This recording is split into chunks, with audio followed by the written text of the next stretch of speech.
Good evening everyone. उम्मीद करती हूँ सभी लोग बहुत बढ़िया तरीके से पढ़ रहे होंगे।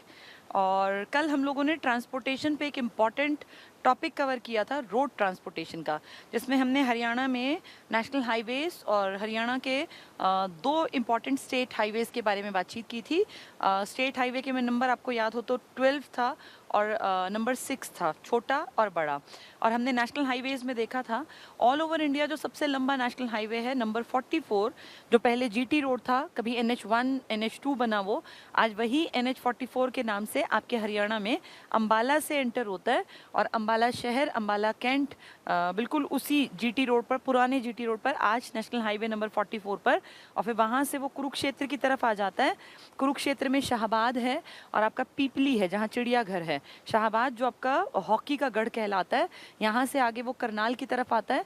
नीलोखेड़ी है और घरौंडा है और अपना ये तराइन, जहाँ की ऐतिहासिक 1191, 1192 और 1215 में 3 लड़ाइयाँ हुई थी। और इसके बाद फिर ये आता है पानीपत में, समालका में। इसके बाद अपना सोनीपत के 4 इंपॉर्टेंट शहर कह लीजिए, कस्बे कह लीजिए। गन्नौर जहाँ इंटरनेशनल मंडी सब्जियों और फलों की विकसित हो रही है।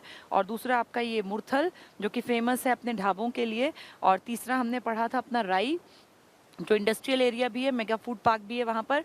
और एक था कुंडली, जहाँ पे कि ये अपना ये राई में अगर बात करें तो स्पोर्ट्स ये है ना अपना मोतीलाल नेहरू स्पोर्ट्स स्कूल 1973 में जो एक एक्सपेरिमेंटल स्कूल बना था। और कुंडली की बात करें तो KMP आपके दिमाग में आना चाहिए, कुंडली मानेसर पलवल, जिसकी शुरुआत होती है कुंडली से। ये चारों, इसके बाद NH44 एंटर करता है दिल्ली में। और दिल्ली से आगे हमारे हरियाणा के फरीदाबाद में, फरीदाबाद सूरज कुंड उसी के किनारे बसे हुए हैं। और आगे चल के वो पलवल होडल से निकल जाता है कलकत्ता की तरफ, अगर पुराने की बात करें, जिसको अब नेशनल हाईवे नंबर 19 के नाम से भी जाना जाता है। और 44 की बात करूं तो वो सीधा चला जाएगा, क्योंकि उसको तो कन्याकुमारी तक जाना है। 37-45 किलोमीटर उसकी दूरी है, लंबाई है। इसका मतलब 3745 किलोमीटर। ठीक है, कल हमने देखा था हरियाणा का सबसे लंबाई तो देश का था, हमारे यहाँ कम था। हमारे हरियाणा में सबसे ज्यादा लंबाई है 285.6 कह लो या 286 किलोमीटर कह लो, NH नंबर 9 की। 9 कौन सा? जो दिल्ली से हमने बहादुरगढ़ रोहतक पूरा कवर किया था ना, बहादुरगढ़ झज्जर, उसके बाद महम, अस्थल, बोहर, सांपला, रोहतक वाला हिस्सा।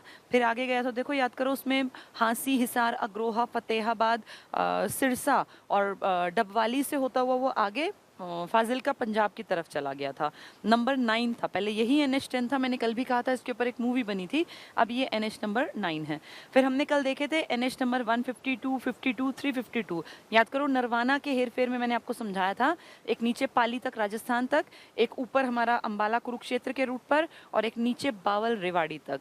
तो ये सारी चीज़ें हमने कल देखी थी।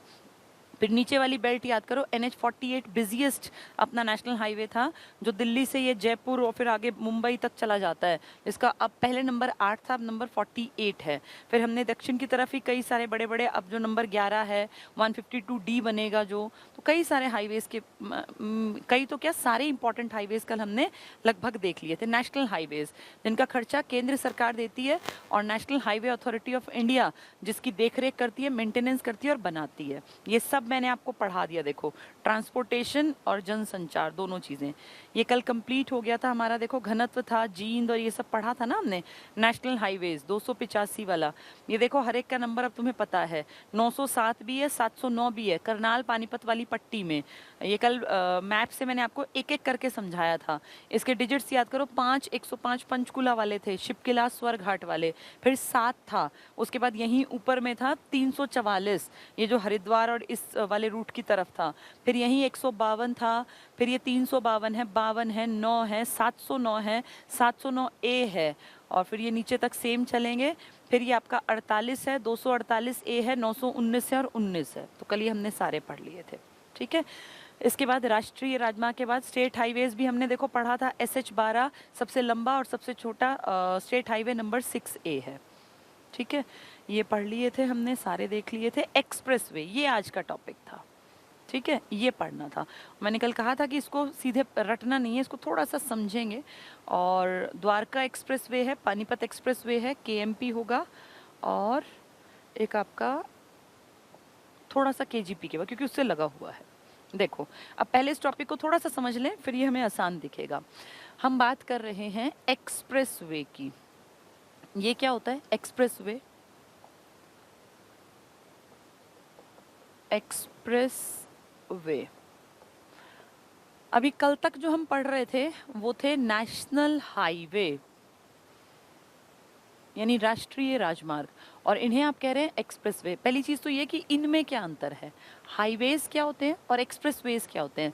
हाईवेज को बनाती है केंद्र सरकार और एक्सप्रेसवे को बनाते हैं कोई प्राइवेट, जिसको टेंडर जो उठाते हैं वो लोग, प्राइवेट कॉन्ट्रैक्टर हो सकते हैं, बड़े बड़े बिल्डर्स हो सकते हैं, जो सरकार इनके टेंडर निकालती है कि भाई इतने करोड़ में, मतलब अपने अपने वो लोग डाल, भाई हम इतने करोड़ में यहाँ से यहाँ तक की सड़क बना देंगे।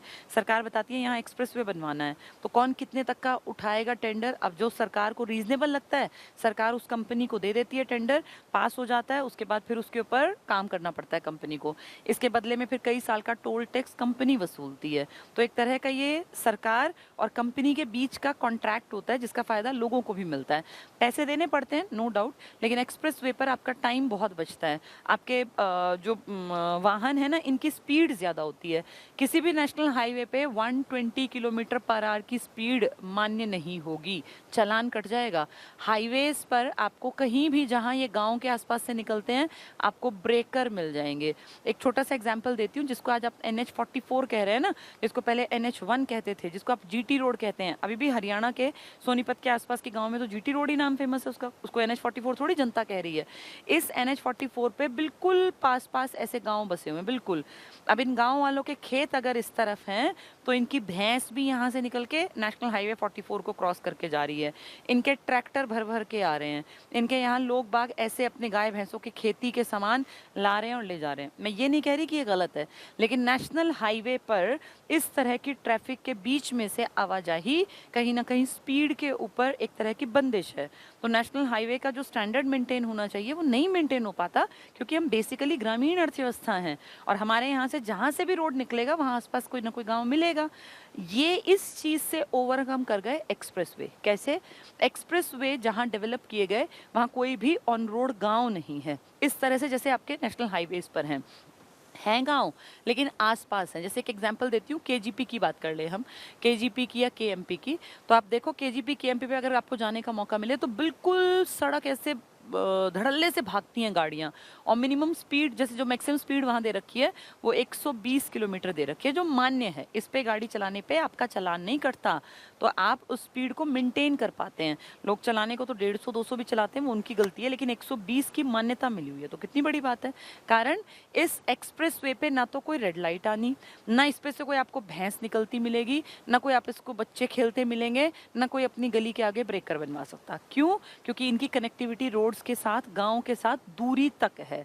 अगर यहाँ कोई गांव से मान लो यहाँ गांव बसा है ना, तो मेन सड़क पे गांव के लोग नहीं आते, उनकी कोई रोड कनेक्टिविटी के थ्रू ऐसे बना रखा होगा कि भाई इस पे कहीं एग्जिट जहाँ से होता होगा ना, कहीं से इस तरह का, वहां से जाके ये लोग इस पे चढ़ पाए। ऐसा नहीं है कि गांव बिल्कुल यहीं आके बस गए और यहीं से चढ़ेंगे।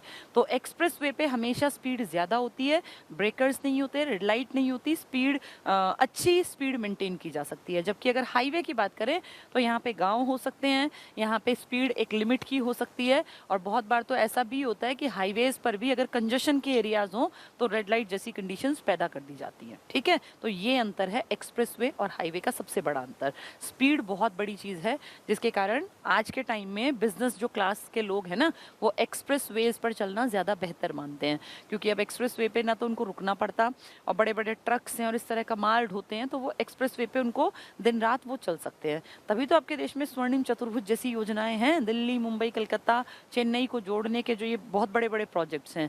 तो ये एक्सप्रेसवे की हम बात करेंगे सबसे पहले। हमारे हरियाणा में मेनली तो 3 हैं जिनसे आप जुड़े हुए हैं। चौथे को इसलिए कह देते हैं क्योंकि कुंडली से ही वो भी स्टार्ट होता है, तो आपका कुंडली है और पलवल पे खत्म होता है। देखो, सबसे पहले हम बात करेंगे हम दिल्ली से कैसे कनेक्टेड हैं।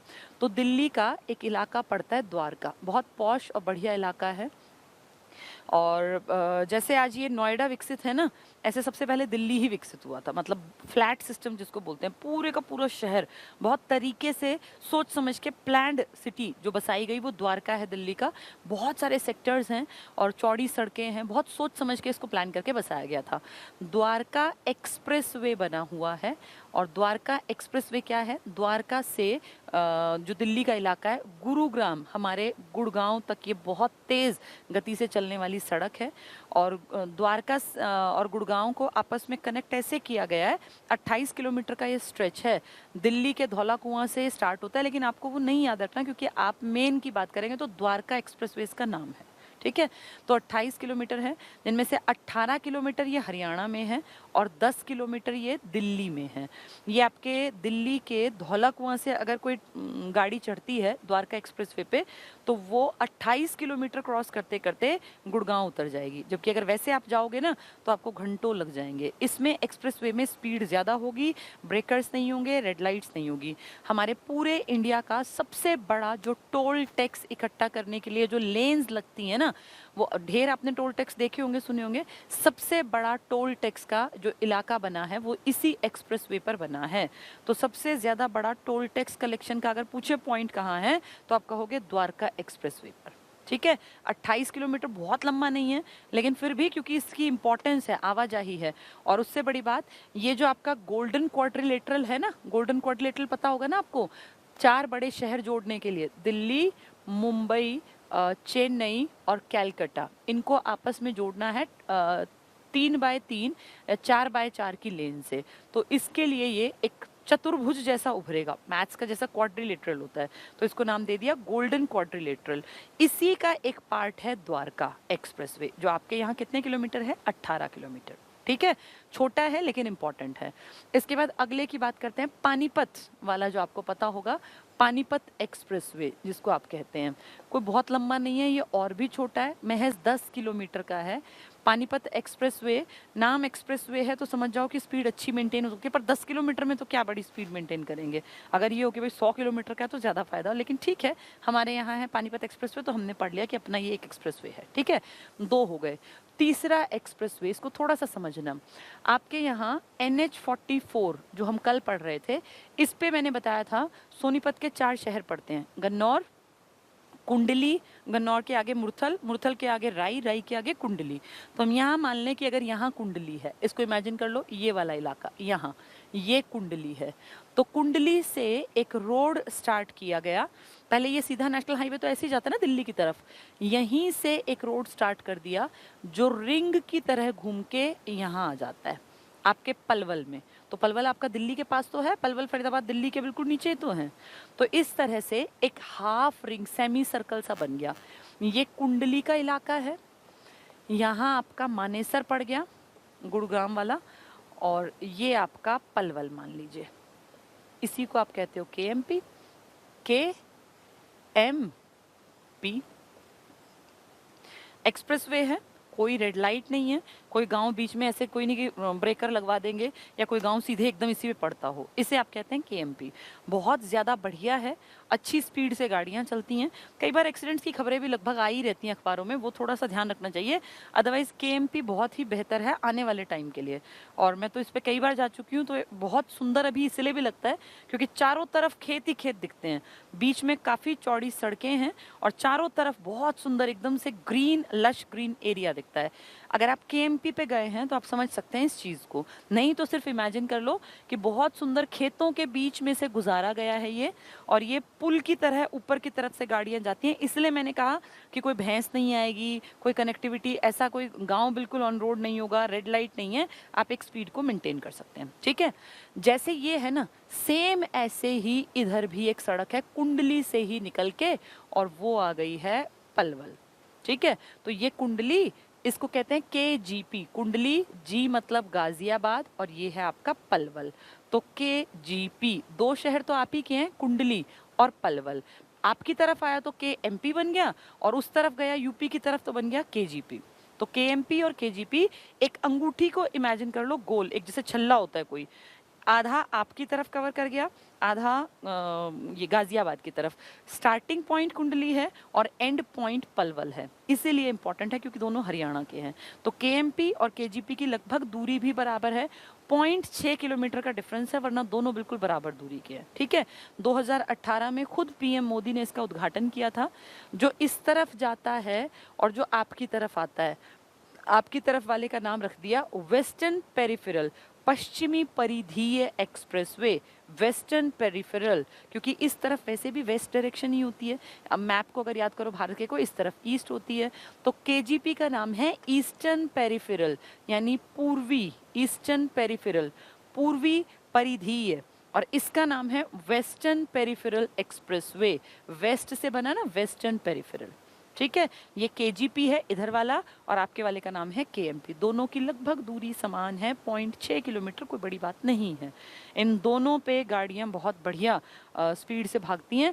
और जब इस तरफ अपने वाले पे चलते हैं ना, जैसे पीछे मौसम था धान का, तो पूरे में धान ही धान थे। अब जो मौसम चल रहा है गेहूं का चल रहा है ना, तो अगर आप इस पट्टी पे कभी जाएंगे तो आपको चारों तरफ गेहूं ही गेहूं दिखेगा। और जब आप केजीपी पे जाएंगे ना, अभी मुझे 5-7 दिन पहले जाने का मौका मिला, तो पूरी पट्टी पे गन्ना ही गन्ना था, बहुत ज़्यादा गन्ना। क्योंकि इस तरफ जो इलाका है ना, ये यूपी का, ये धान भी पैदा करते हैं लेकिन बहुतायत में गन्ना दिखा। और इस तरफ अब जाएंगे तो यहाँ हमें ये अपना गेहूं ही गेहूं मिलेगा। ये गेहूं भी पैदा करते हैं, धान भी और गन्ना भी। भैया यूपी तो बहुत उपजाऊ है, ऐसे ही हरियाणा भी उपजाऊ है। लेकिन आप इस पे चलोगे ना इस टाइम पे, तो आपको 90% चारों तरफ नजर घुमाने पे गेहूं के दर्शन होंगे। और इस तरफ अभी जाओगे, मैं हफ्ते भर के अंदर दोनों जगह गई थी, यहाँ पूरा मेजोरिटी आपको गन्ने से भरा हुआ मिलेगा। ठीक है, तो केजीपी और केएमपी दोनों एक्सप्रेसवे हैं। तो आपको चारों एक्सप्रेसवे समझ में आ गए होंगे। एक द्वारका वाला, द्वारका से अपना गुड़गांव वाला, और उस पर सबसे बड़ा टोल जो है वो लगा हुआ है, एशिया का भी सबसे बड़ा कहते हैं उसको। और एक हमने देखा पानीपत एक्सप्रेसवे, वो तो ज़्यादा लंबा नहीं है, 10 किलोमीटर का है। गुड़गांव वाला 28 का है, जिसमें से 18 हमारे हरियाणा को कवर करता है और 10 दिल्ली को कवर करता है। और फिर हमने देखा ये काफ़ी बड़ा केजीपी और केएमपी। ठीक है, चलो अब इसको थोड़ा सा किताबी भाषा से पढ़ लेते हैं। कल इसमें टाइम ज़्यादा लगता, इसीलिए मैंने इसको कहा था कि आज समझा दूंगी। अब इसमें हम सारे चारों एक्सप्रेसवेज के बारे में बातचीत करेंगे। देखो, सबसे पहले क्या लिखा है, हरियाणा के प्रमुख एक्सप्रेसवे। तो पहला लिखा है द्वारका एक्सप्रेसवे। द्वारका आपका बिल्कुल नहीं है, दिल्ली की जगह है, लेकिन क्योंकि गुड़गांव में आएगा इसलिए हम इसको पढ़ते हैं। उत्तरी परिधि, अभी मैंने आपको बताया पश्चिमी और पूर्वी परिधि है, तो आपके समझ में आ गई वो रिंग। पश्चिमी में आप बैठे हैं केएमपी वाले, और पूर्वी में वो यूपी वाले बैठे हैं केजीपी वाले। अब इसका नाम है उत्तरी परिधीय, पेरिफेरल, यानी नॉर्दर्न पेरिफेरल रोड। गुड़गांव और द्वारका जो दिल्ली है, इसके बीच बनाई जाने वाली 8 लेन की सड़क है, जिसको द्वारका एक्सप्रेसवे कहा जाता है। तो वो पूछेंगे कि हरियाणा में कौन कौन से परिधीय हैं, तो आप कहोगे हमारे हरियाणा में पश्चिमी परिधीय भी है, जो ये केजीपी है, ये केएमपी, और पूर्वी परिधीय भी है, और उत्तरी परिधीय। उत्तरी का नाम क्या है, द्वारका एक्सप्रेसवे। आपके हरियाणा में 18 किलोमीटर है, 10 किलोमीटर दिल्ली में। केजीपी और केएमपी, केजीपी जो है वो यूपी का इलाका कवर करता है काफ़ी सारा, और केएमपी पूरे हरियाणा को कवर कर जाता है, क्योंकि ये गोल जो ये रिंग सेमी बनाई थी मैंने, वो पूरे हरियाणा में है। ठीक है, इसकी कुल लंबाई 28 किलोमीटर है, 18 किलोमीटर हरियाणा में और 10 किलोमीटर दिल्ली में है। ये एक्सप्रेसवे स्वर्णिम चतुर्भुज, मैंने ड्रॉ करके दिखाया ना, दिल्ली, मुंबई, कलकत्ता और चेन्नई, इनको जोड़ेगा 3x3 4x4 की लेन से। तो ये स्वर्णिम चतुर्भुज योजना का हिस्सा है। और जब ट्रेन जोड़ेंगी ऐसे दिल्ली, मुंबई, कलकत्ता, चेन्नई को, तो वो डायमंड क्वाड्रिलेटरल है। ये स्वर्णिम है ना, गोल्डन, वो डायमंड है। ट्रेन जोड़ें चारों को तो डायमंड, और अगर रोड जोड़ें चारों को तो स्वर्णिम हिस्सा है। इसका निर्माण राष्ट्रीय राजधानी दिल्ली हरियाणा सीमा पर किया गया। तो भी तो बात कर रहे हैं आपके गुड़गांव की, मैंने आपको धौला कुआं बताया। ठीक है, एशिया का सबसे बड़ा टोल प्लाजा, ये बिल्कुल सच्ची बात है, सबसे बड़ा है, इंडिया का भी, एशिया का भी, उत्तर भारत का भी, हरियाणा का भी। तो एशिया का सबसे बड़ा टोल प्लाजा, कहीं कहीं तो लिख रहे हैं कि 40 लेन बन गई इसमें, दिल्ली गुड़गांव एक्सप्रेसवे पर ही स्थित है। तो पूछेंगे हरियाणा में सबसे बड़ा टोल प्लाजा कहाँ है, जानबूझ के पूछ लेंगे, क्योंकि भारत का भी यही है, हरियाणा का भी है, और ये एशिया का भी सबसे बड़ा है। तो आप कहोगे एक्सप्रेसवे हमारे द्वारका वाले पर। नेक्स्ट है पानीपत एक्सप्रेसवे। पानीपत एक्सप्रेसवे का निर्माण दिल्ली और पानीपत के बीच किया गया है, और ये एक भाग है, ये थोड़ा सा गलत छप गया है, NH-44 का, ठीक है, कोई दिक्कत नहीं। इसकी कुल लंबाई 10 किलोमीटर है। इसका निर्माण लार्सन एंड टर्बो, आपको पता है ना कंपनी है एक लार्सन एंड टर्बो, जो कि बहुत सारे इसमें चीज़ों में जो बड़ी बड़ी कंस्ट्रक्शन है, इंफ्रा, इनमें काम करती है, तो इस कंपनी ने किया है। लार्सन एंड टर्बो कंपनी द्वारा, अभी मैंने बताया आपको, एक्सप्रेसवे प्राइवेट डीलर्स बनाते हैं और हाईवेज, नेशनल हाईवेज हमेशा सरकार बनाती है। ठीक है, अगला है कुंडली। 10 किलोमीटर का तो बहुत ज़्यादा बड़ा नहीं है। नेक्स्ट देखो केएमपी, कुंडली, मानेसर, पलवल, तो तीनों आपके ही हैं। कुंडली भी आपका, मानेसर भी आपका, पलवल भी आपका। इसका मतलब आधी वो रिंग जो है वो आपके वाली। कुंडली, मानेसर, पलवल केएमपी एक्सप्रेसवे का निर्माण हरियाणा में किया गया। पूरा हरियाणा है, केजीपी में तो यूपी आ गया। ये एक्सप्रेसवे नेशनल जो हाईवे थे 1, 2, 8 और 10 को आपस में जोड़ता है। अब आप 1, 2 समझ जाओ, जीटी रोड जिसको आप कह रहे थे, 8 समझ जाओ जिसको हम 48 कह रहे हैं आज, जयपुर वाला, और 10 लिखा है ना इसमें, तो आज का 9। तो अपने दिमाग में बना लो, कल हमने सारे पढ़े हैं ये। 1, 2 जीटी रोड को कह रहे थे हम, 8 किसको कह रहे थे, जिसको आज 48 कहते हो, तो वो दिल्ली से ही तो निकल के गुड़गांव और फिर आगे जयपुर जाता है। और जिसको ये 10 कह रहे हैं, उसको हम कल 9 पढ़ रहे थे। याद करो, दिल्ली से बहादुरगढ़ और फिर ये अपना आगे सांपला, महम, रोहतक, याद होगा ना वो, तो वो वाला रूट। ठीक है, इन सब का कुछ हिस्सा आपस में, सारे नहीं है, कुछ हिस्सा। इसकी कुल लंबाई 135.6 किलोमीटर है। आपकी तरफ 0.6 फालतू है, बाकी उस तरफ 135 है, तो 270.6 का है, जिसमें से आपको 135.6, तो 0.6 को बड़ी चीज़ नहीं है, फिर भी हमारे यहाँ थोड़ा बड़ा है। तो इसकी कुल लंबाई 135.6 किलोमीटर है। 5 जिले, सोनीपत को टच करेगा, कॉमन सेंस है, कुंडली वहीं पर है। और एमपी है ना, एम मतलब मानेसर, तो गुड़गांव है, पी मतलब पलवल, बीच में क्या आ गया, मेवात और झज्जर। तो सोनीपत, वो जो गाँव का इलाका पूरा, मैंने आपको कहा कि आज के टाइम में आपको वहाँ गेहूं ही गेहूं दिखने हैं, तो वो यही तो इलाका है, यही तो बेल्ट है पूरी। सोनीपत और मानेसर का गुड़गांव और पलवल, ये तो कॉमन सेंस है। केएमपी का मतलब बीच में मेवात और झज्जर, और याद कर लो। ठीक है, तो मेवात, झज्जर, इनको भी कवर करता है, इससे गुजरता है। कुंडली मानेसर पलवल एक्सप्रेसवे को पश्चिमी परिधीय एक्सप्रेसवे भी कहा जाता है, वेस्टर्न पेरिफेरल एक्सप्रेसवे। उत्तरी कहेंगे तो आप द्वारका वाले का नाम लोगे, द्वारका एक्सप्रेसवे का। ठीक है, 18 किलोमीटर आपका, 10 किलोमीटर दिल्ली का, 28 टोटल का, सबसे बड़ा टोल प्लाजा जहां पर है। अगर वो कहें वेस्टर्न तो अपने कुंडली वाले को याद कर लेना, ईस्टर्न कहें तो केजीपी को याद कर लेना। अब अगला है कुंडली गाजियाबाद पलवल, आ गया केजीपी एक्सप्रेसवे। इसकी इस 6